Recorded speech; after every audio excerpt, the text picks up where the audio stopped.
Thank you, Chair. Chair, we need to remind people that we are a sovereign country and our sovereignty must mean complete independence. Any country that gives us aid must supplement our own initiatives as a country.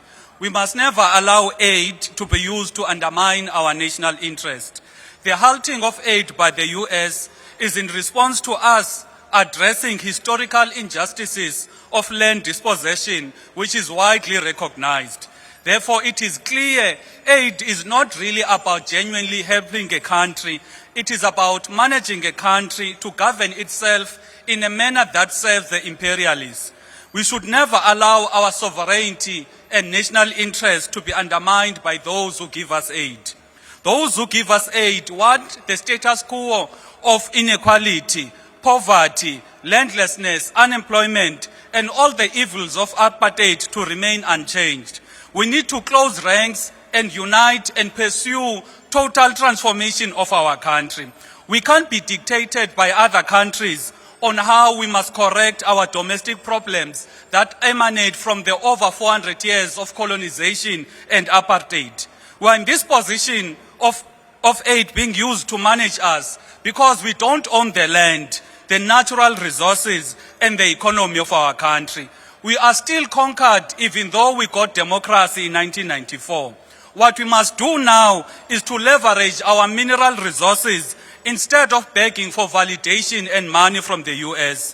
Why are we even needing aid, yet we are rich in mineral resources? Why is the mineral wealth of our country not owned by the state on behalf of the people? Why is the wealth of our country owned by the Americans, the British, and the Europeans? Yet in the communities, when the minerals are mined, there is poverty and disease. We must be a generation that corrects this. The mineral wealth of the country must be owned by South Africans so that we never need aid from anyone. But make no mistake, this is just the beginning. Today it is aid. Tomorrow Trump will move against trade. We must be prepared because the US wants to keep South Africa and Africa in a position of economic submission where our prosperity is always tied to their approval. We cannot allow this.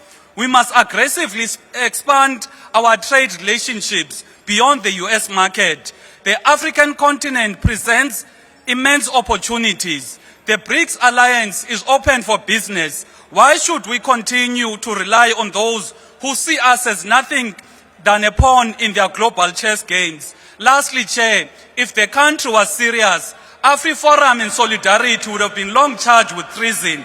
GNU, niwasaba ni amabhulu. Honourable Member, your time has now expired. Thank you.